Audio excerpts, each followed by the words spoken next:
Hey everyone, it's Mark from Flight Sim School, and today we're going to be covering everything that you should know for a typical flight in the TBM850, and we're going to prepare for a short hop from New York up to Boston. And for this video, we're going to be focusing on how to start the engine, as well as how the procedures change when it's already warm from a previous flight.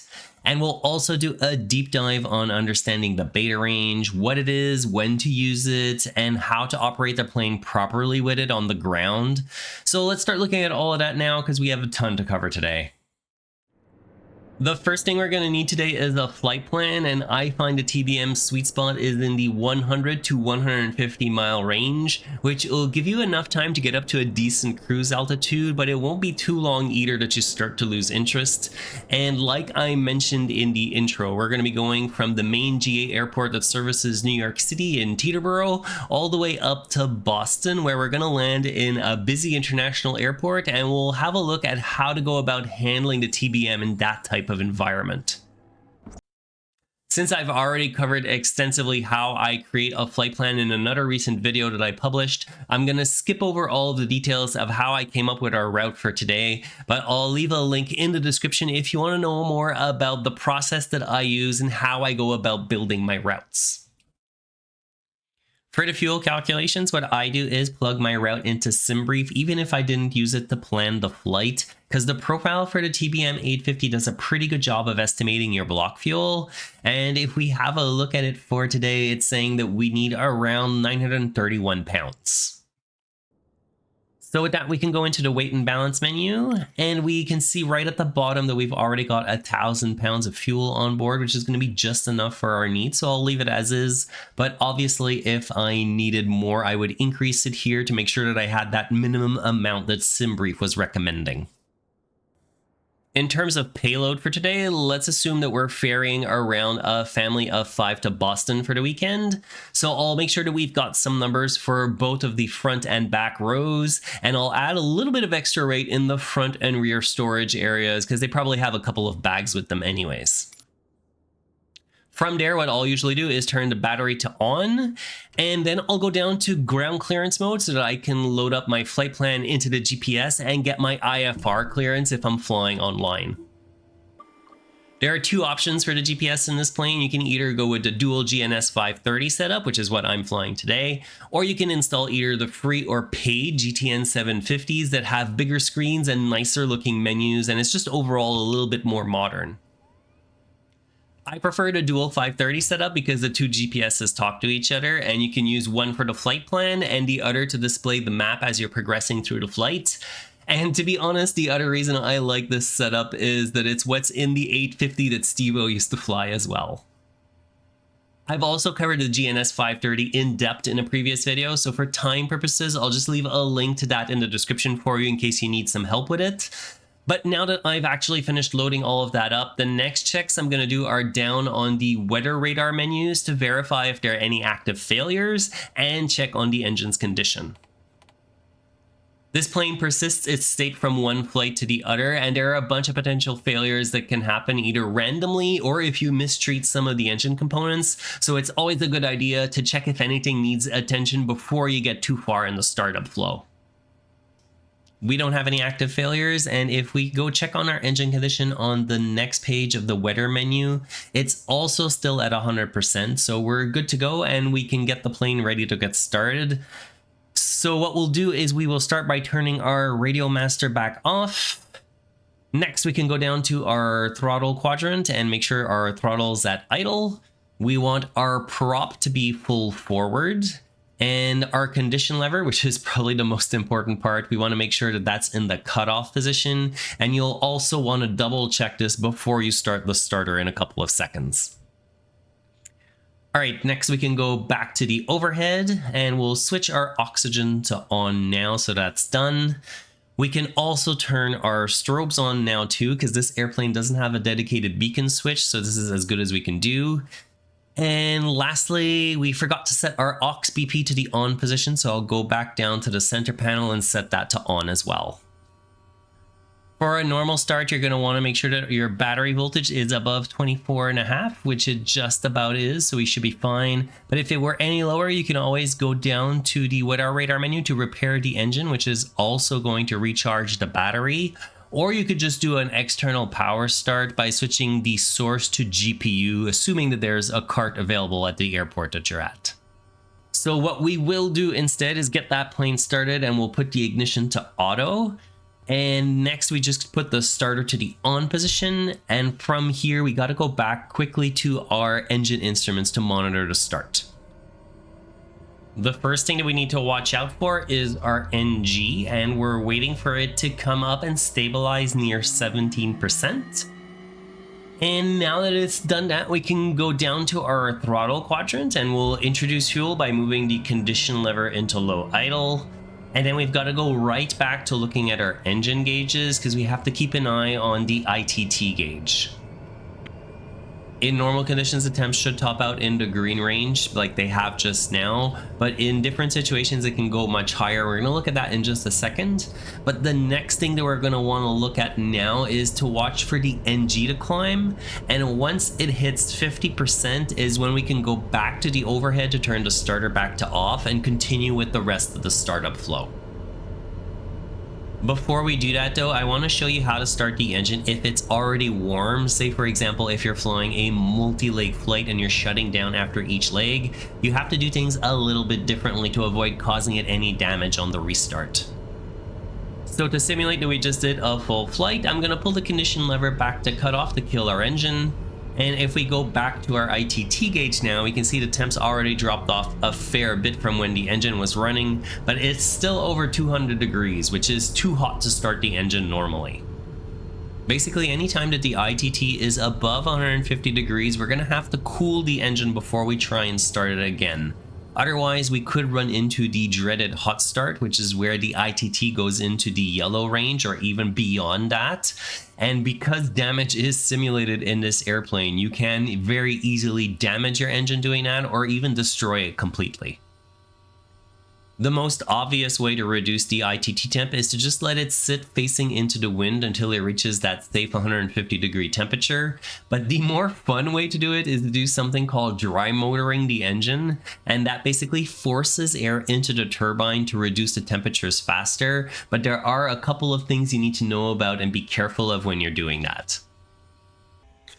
What we're going to do is a dry motor into an engine start, meaning that we're first going to run the starter motor to make the engine turn and suck in a bunch of air. But rather than putting the condition lever at low idle once we hit our 17% NG, we're going to keep that starter running until we reach a safe temperature before we can attempt to start. And it's only at that point that we're going to reintroduce our fuel with the condition lever. You can only run the starter like this for a limited amount of time though. Some say it's as little as 30 seconds, but I also saw a real TBM850 video go up to 60 seconds on a dry motoring start before it puts too much stress on all of the components. So you're going to want to time yourself for sure as you're doing this. But once you're ready, just make sure that your condition lever is definitely at idle, and we can go back to the overhead and we'll flip our starter back to on. And from there, we've got to go back to watch our ITT gauge to see if our temperature starts dropping off. Our temps are definitely dropping off a lot faster now than they were before because of all that extra air, and we're looking for it to go below 150 degrees before we reintroduce fuel again to avoid a hot start. But I'm actually going to put the condition lever back to low idle now just because I want to show you how to handle a hot start if it were to happen, and this is where you need to keep monitoring the ITT gauge very closely. Looks like it's still going to stay in the green range, albeit the high end of the green range, but what I usually do in this situation is keep my hand on that condition lever, and if I had seen it start to shoot up and go very quickly into the yellow area, that's where I would have pulled it back to cut off, because otherwise that's where you're risking completely destroying your engine. Our NG's back up to 50% already, so let's go turn the starter off. And this time we're going to complete the rest of the startup flow. So let's start by turning all of our gyro instruments on, and then we can put the generator to the main position as well. Next, we can go down to the center panel. We can put our aux BP to auto. Our fuel selector can go to auto as well, which will tell the airplane to automatically switch between our two fuel tanks. And next, we're going to turn our attention to the ECS system. So we're going to turn the bleeds to auto. We'll turn on our air conditioning. We'll put the fan to auto as well. And lastly, we have to figure out our cabin altitude for our cruise today.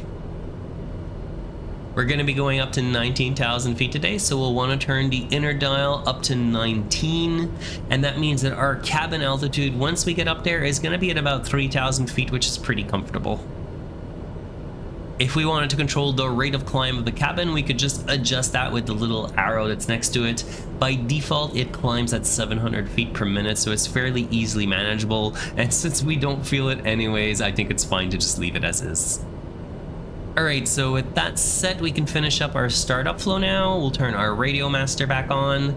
Right next to that, our AP trims can come on, and the same thing for the EFIS master switch, which is always a little bit hard to see because it's right under the top of the glare shield.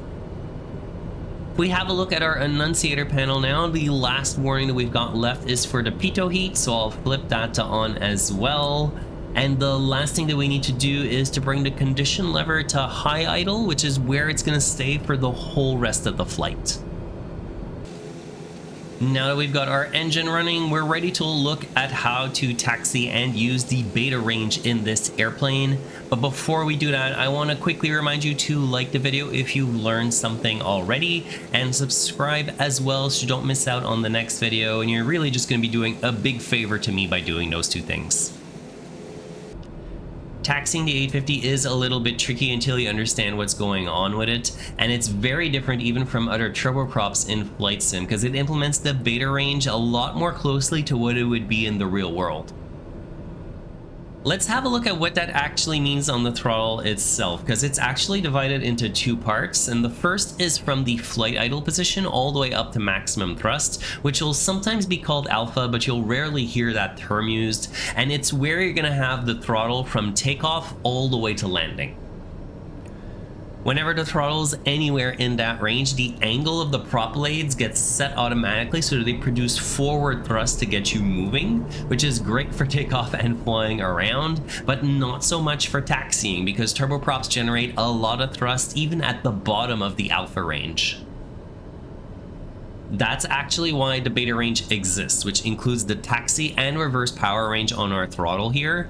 And what happens when you move the lever back through that range is it progressively changes the angle of the propeller blades to produce less and less forward thrust, which is what creates that cool whooshing sound that you've likely heard turboprops make as they're taxiing around. And eventually the blades are going to be fully deflected in the opposite direction that they normally are, and at that point they produce reverse thrust. So the way it works by default is that your physical axis is going to move all the way up to maximum thrust as normal, but you'll notice when you get back to the flight idle position that there's still a good 15% of the axis left, which is there to operate the taxi range of beta properly. And if you keep going through that range, you're going to get to the bottom of the axis, and at that point the throttle is going to be sitting at the ground idle position where we effectively have zero forward thrust. Then from there, the reverse part of the axis can be set however you want it. So in my case, I set the toga button to toggle reverse thrust, and then I can use the forward motion of the lever to work my way through the reverse range on the airplane. Let's see how all of that works in practice as we get going here. So if I move my throttle up into the taxi range, it's going to take a couple of seconds, but there's going to be just enough forward thrust available in beta to get us moving without picking up too much speed either. Once we're moving steadily, we can bring the throttle back closer to ground idle to avoid picking up too much speed and just let it coast for a little bit. And then if we see that we start losing too much speed again like we are here, I can bring the throttle forward just a little bit again to keep us moving. In the real plane, there's a gate at the flight idle position that prevents you from accidentally going from the flight range to the beta range. But since most throttle axes don't have physical gates or detents that you can add easily, what Black Square did to make it easier to know when you come in and out of the beta range is that they've added an annunciator light for it. Whenever your throttle's set anywhere in the beta range, so either taxi or reverse, the yellow beta light is going to be illuminated, and when that light turns out, it means that you've entered the flight range, which is going to produce a lot more power than it would in beta, so you'll want to move it back just a little bit to get back into that range and not pick up too much speed. As you're taxiing around, the other thing that you can do if you still picked up too much forward momentum to make a turn, instead of using the brakes, you can go into the reverse range to slow the plane down faster, which is what I'm doing right here. And one of the fun challenges with this plane is to get it all the way to the hold short line without ever touching the brakes, which isn't too hard, but it definitely needs a little bit of practice. If you've had the TBM for a while, you might be wondering why you don't see this annunciator light. And that's because it's disabled by default and you need to tweak some files by hand to enable it. But I find it's worth it because it's a lot easier to know when you're in beta without having to glance down at the throttle to check it. So it's a really nice compromise between realism and simulation. The instructions for enabling the annunciator are in the guide that comes with the airplane, but what you're going to have to do is edit all of the files that I'm showing you on screen right now, and you're going to have to change the variable that's all the way at the bottom of each of those files from a 0 to a 1 to enable it. In the next video of the series, we're going to be looking at how to use 850 mode correctly so we don't over torque our engine, some of the engine monitor features that are going to help you out throughout the flight, as well as how to land the airplane with an RNAV approach. So make sure that you've subscribed so you don't miss out on that, and I'll see you then.